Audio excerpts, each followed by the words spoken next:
కొత్త బైకర్స్ గురు, పాత బస్తీలో రైడ్స్ షురు. పూర్తి వివరాలకు చదవండి రేపటి సాక్షి దినపత్రిక. విజయవాడలోని కుమ్మరిపాలెంలో వరద బాధితులు రోడ్డెక్కారు. ప్రభుత్వం ఎటువంటి సహాయ సహకారాలు అందించడం లేదని ఆగ్రహం వ్యక్తం చేశారు. పైగా తమను వరద బాధితుల జాబితాలో కూడా చేర్చలేదన్నారు. పీకల్లోతు నీటిలో తీవ్ర కష్టాలు పడ్డామని ఆవేదన వ్యక్తం చేశారు. తమకు న్యాయం జరిగే వరకు పోరాడుతూనే ఉంటామని అన్నారు వరద బాధితులు. దీనిపై మరింత సమాచారం మా ప్రతినిధి సురేంద్ర అందిస్తారు. బుడమేరు అదేవిధంగా కృష్ణా వరద వల్ల పూర్తిగా తమంతా నష్టపోయాము. ఇల్లంతా కూడా నీట మునిగి దీనావస్థకి వెళ్ళిన పరిస్థితి. అయితే ప్రభుత్వం మాత్రం పట్టించుకోలేదు. ఎలిమినేషన్లో తమ పేర్లు లేవంటూ కూడా వీళ్ళంతా కూడా రోడ్డెక్కిన పరిస్థితి కనిపిస్తుంది. కుమ్మరిపాలెం ప్రాంతంలో ప్రస్తుతం మనం వీళ్ళంతా దాదాపు 2 గంటల నుంచి ఇక్కడ ఆందోళన చేస్తున్నారు. ప్రభుత్వం 25,000 రూపాయలు ఇస్తామని ప్రకటించినప్పటికీ లిస్టులో వాళ్ళ పేర్లు లేవంటూ కూడా వాళ్ళ ఆందోళన చెందుతున్న పరిస్థితి కనిపిస్తుంది. అమ్మా, ఎందుకు ఆందోళన చేస్తున్నారు? ఎందుకు ఆందోళన చేస్తున్నారంటే మా ఇళ్లలో ఉన్న నీళ్ళు వచ్చి సామాన్లు మొత్తం మునిగిపోయినాయి సార్. 38వ డివిజన్కి ఈ కట్ట కింద వాళ్ళకి రాలేదు సార్. దానికోసం మేము పోరాడుతున్నాం సార్. మాకు న్యాయం చేయాలి సార్. అసలు తిండిలు తిప్పలేదు, ఒక్క పని కూడా కావట్లేదు.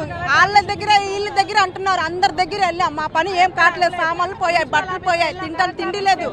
పక్కన ఉండి కూడా కార్పొరేటర్ మమ్మల్ని పట్టించుకోలేదు. దాని గురించి మనం దర్శనం చేస్తున్నాం. మాకు ఏదైనా న్యాయం కావాల్సిందే, వాళ్ళు వచ్చి మాట్లాడాల్సిందే. సచివాలయాల్లో లిస్టులు ఉంటాయని చెప్పి ప్రభుత్వం ప్రకటన పేర్లు ఉన్నాయి. రాయలేదు సార్, మా ఇంటికి రాయలేదు. మేము వస్తామంటే కూడా వద్దంటున్నారు.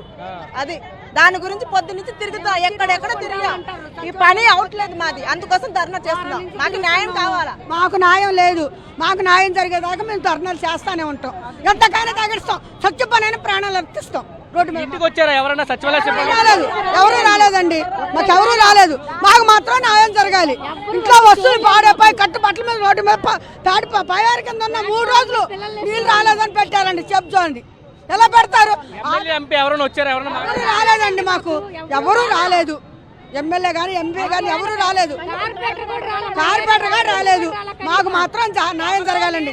న్యాయం జరగకపోతే మాత్రం మా ప్రాణాలు పోయినా పర్లేదు, మేము రోడ్డు మీద పడుకుని పోతాం. కార్పొరేటర్ కూడా రాలేదండి, మాకు ఎవరు రాలా. కొన్ని ఎవరో పెట్టిన వాళ్ళు వచ్చి చూసుకోవాలి కదా అసలు ఎలా ఉందా ఏంటా ఏరియా అని. మేము ఇన్స్టాగ్రామ్ లో కూడా పెట్టాం మా వీడియోలు తీసి. మేము ఆల్రెడీ మేము ఎంత లోతులో ఉన్నామో, ఏ సిచ్యువేషన్ లో ఉన్నాం కూడా మేము ఇన్స్టాగ్రామ్ లో పెట్టాం. మేము ప్రతి ఒక్కరు వీడియో తీసాం సార్. ఆ వీడియోలు కూడా చూపించాం సార్. వాళ్ళకి వీడియో కూడా చూడలేదు వాళ్ళు. అంటే మీ ఏరియాలోకి నీళ్ళు రాలేదని ఎన్యూమరేషన్ చేశారు సార్. నీళ్ళు రాలేదని చెప్పారు సార్. ప్రతి ఒక్కరి సెల్లులో ఉంది సార్. అది ప్రతి ఒక్కరి సెల్లు వీడియోలు ఉన్నాయి. అయినా మాకు న్యాయం జరగలేదు. అందుకే మేము ధర్నా చేస్తున్నాం సార్. నీళ్ళు వచ్చినప్పుడు ఒకసారి వచ్చి మేము చూస్తుంటామమ్మా, మీకేం ఇబ్బంది లేదు, మేము చూసుకుంటాం అన్నారు. ఇంతమందికి ఎవరు రాలా, ఒక్కరు తొంగి చూసిన వాళ్ళు లేదు. ఇల్లు లోతు ఇక్కడ దాకా వచ్చేసినాయి, అసలు పట్టించుకోవట్లే. అందరికీ రాశారంట. ఈ ఏరియా వచ్చేప్పటికల్లా ఎవరు రాయలే. మేము అంత మంచి రిక్వెస్ట్ చేసినా కానీ ఎవరు రావట్లేదు అధికారులు. ఇంకా అందరం కలిసి మా ఏరియా అందరం కలిసి ధర్నా చేసాం. ఇప్పుడు వస్తే ఆళ్ళు వచ్చి సరైన రెస్పాన్సిబిలిటీ ఉండట్లే. మాకు సరైన రెస్పాన్సిబిలిటీ వస్తే మేము ఉంటాంగా. రోడ్లు ఎక్కాల్సి మన ఉంది. లేడీస్ పోలీసులు పిచ్చలు కొడుతున్నారు, ఆడ మగవాళ్ళు తేడా లేకుండా. ఇప్పుడు కూడా అసలు రెస్పాండ్ అట్లా ఉన్నారు. 4 రోజులు మట్టి లేడీస్ అందరూ చుట్టూ తిరుగుతున్నారు కలెక్టర్ ఆఫీస్కి. ఒక్కళ్ళు కూడా రెస్పాన్సిబుల్ లేదు.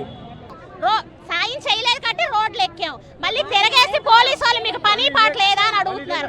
మధ్యాహ్నం 12 నుంచి ఏమీ తినకుండా తిరుగుతున్నాం. కలెక్టర్ ఆఫీస్కి వెళ్ళాం, మున్సిపల్ ఆఫీస్కి వెళ్ళాం, ఇక్కడెక్కడో కలెక్టర్ ఆఫీస్కి వెళ్ళాం, మళ్ళీ ఇక్కడికి వచ్చాం సార్. మాకు న్యాయం జరగాలండి, న్యాయం జరిగేటట్టు చూడండి. ఇది చెప్తున్నారు. పూర్తిగా తమకైతే న్యాయం చేయాలని కోరుతున్నారు. 20 రోజుల నుంచి కలెక్టర్ ఆఫీస్ చుట్టూ ఎంఆర్ ఆఫీస్ చుట్టూ తిరుగుతాం కానీ అధికారులు ఎవరు పట్టించుకోలేదు. పూర్తిగా వాళ్ళు రోడ్డుకి వచ్చి ధర్నా చేస్తే పోలీసులు కొట్టారంటూ కూడా చెప్తున్నారు. రేపటి సాయంత్రం వరకు మేము టైం ఇస్తాం, ఖచ్చితంగా మాకు న్యాయం చేయకపోతే మళ్ళీ మేము ధర్నాకి దిగుతామంటూ కూడా ఈ ప్రాంత వాసులు అయితే చెప్తున్న పరిస్థితి కనిపిస్తుంది. కెమెరా పర్సన్ వెంకటతో కలిసి సురేంద్ర, సాక్షి టీవీ, కుమ్మరిపాలెం నుంచి.